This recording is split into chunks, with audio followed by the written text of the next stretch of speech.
이튿날 베다니에서 나왔을 때 예수께서 시장하신지라. 예수님께서 이 육신이 시장하여 계실 때에 멀리서 잎사귀가 있는 한 무화과 나무를 보셨어요. 잎사귀가 무성했습니다. 그래서 그 나무에 혹시 무화과가 달려있나 이렇게 찾아보셨는데 잎사귀 외에는 아무것도 없었다. 이렇게 되어져 있습니다. 예수님께서 찾으신 것은 열매였죠. 시장하신 예수님께서는 이 풍성한 잎사귀와 그 속에 열매를 찾으셨지만 열매가 보이지 않았습니다. 근데 오늘 본문에서는요, 이는 무화과의 때가 아닙니다 라는 그런 말이 또 나오고 있고요. 예수님께서 이 나무에게 저주를 하시게 되는데요, 이제부터 영원토록 사람이 내게서 열매를 따먹지 못할 것이다. 이렇게 이 나무를 저주하시고 들어가시게 됩니다. 이 성전에 들어가신 예수님께서는요, 성전 안에서 정말 성전에서 일어나서는 안 되는 일들을 보셨습니다. 성전 안에 매매하는 자들이죠. 돈 바꾸는 자들이고 비둘기 파는 자들이고 물건을 가지고 다니면서 장사하는 사람들이었습니다. 그것을 허락지 않으시고요, 그 의자를 둘러 엎으시고 매매한 자들을 내쫓으시고 말씀하십니다. 내 집은 만민이 기도하는 집이라 칭함을 받으리라고 하지 않았느냐. 어찌하여 너희는 강도의 소굴을 그렇게 만들었는가. 이렇게 주님께서 말씀하십니다. 대제사장들과 서기관들이 이 예수님의 권위를 어떻게 제지를 할 수가 없어요. 그들에게도 호위병들이 있고 또 성전을 지키는 수직하는 자들이 있었겠지만 무리가 다 그의 교훈을 다 맞게 여깁니다. 예수님 말이 틀린 것이 하나도 없습니다. 그래서 그들은 아주 교묘하게 이 예수를 어떻게 우리가 죽여야 할까, 눈에 가시처럼 생각을 하고 그렇게 있었어요. 그리고 날이 저물매 그들이 성전 밖으로 나갔고요. 이제 아침에 다시 지날 때에 무화과 나무가 예수님 저주하신 대로 뿌리부터 뿌리채 말라 있는 것을 보게 됐습니다. 베드로가 생각이 납니다. 이제부터 영원토록 내게서 열매를 따먹지 못하리라.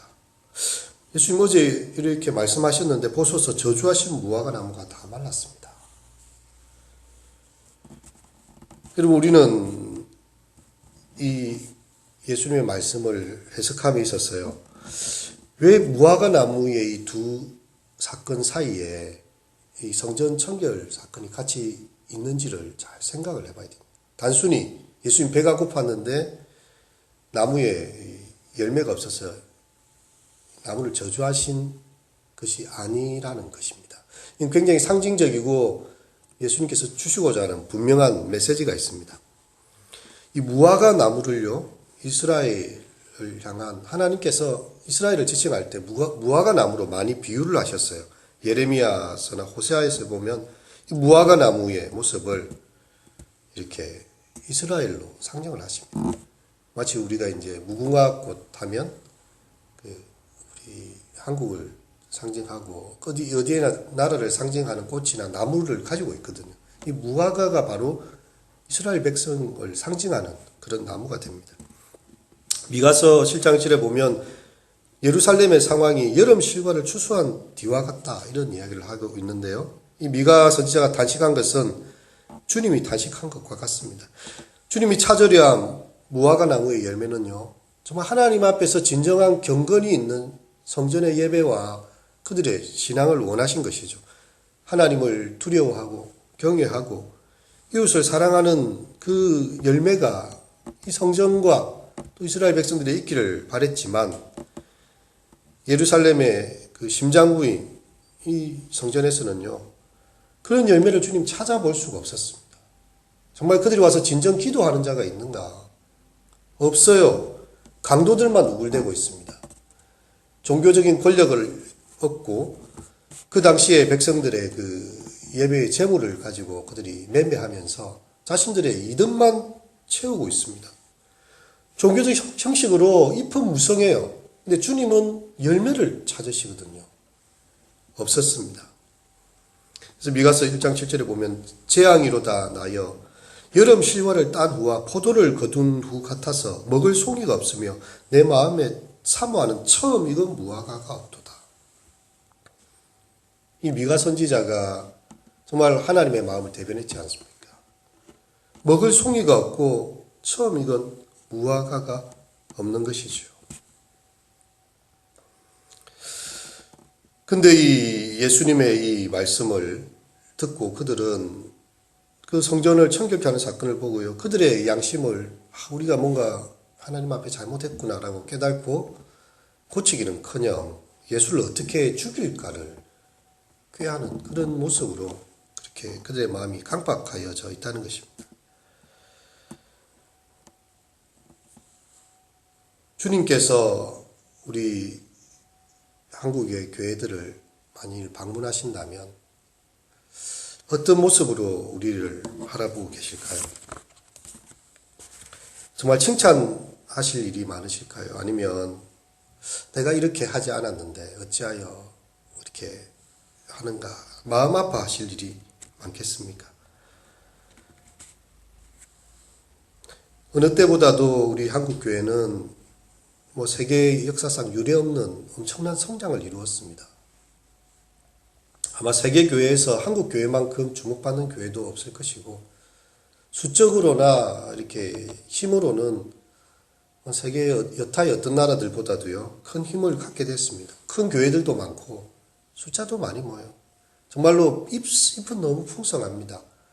한국교회를 탐방하기 위해서 서울 여의도 순복음교회를 한번 가보면요, 거기가 한때 수십만 명이 모여가지고 그렇게 했다 했는데 무슨 학교 운동장이 아니고 이거는 무슨 대운동장 같은, 우리 여기에 보면 저기도 새로 이렇게 공설 운동장 만들지고 했지만 그렇게 이렇게 예배당이 짜여져 있고 화장실도 다 그렇게 되어져 있습니다.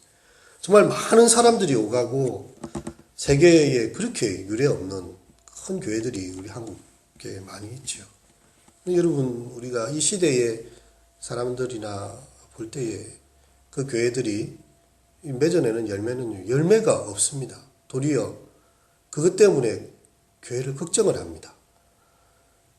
저 교회가 이렇게 공적인 기관으로서 정말 이렇게 역할이 안 되고 막 세습이 막 이루어지는데 그 교회에 총회가 찬동을 하고 사람들이 걱정을 많이 해요.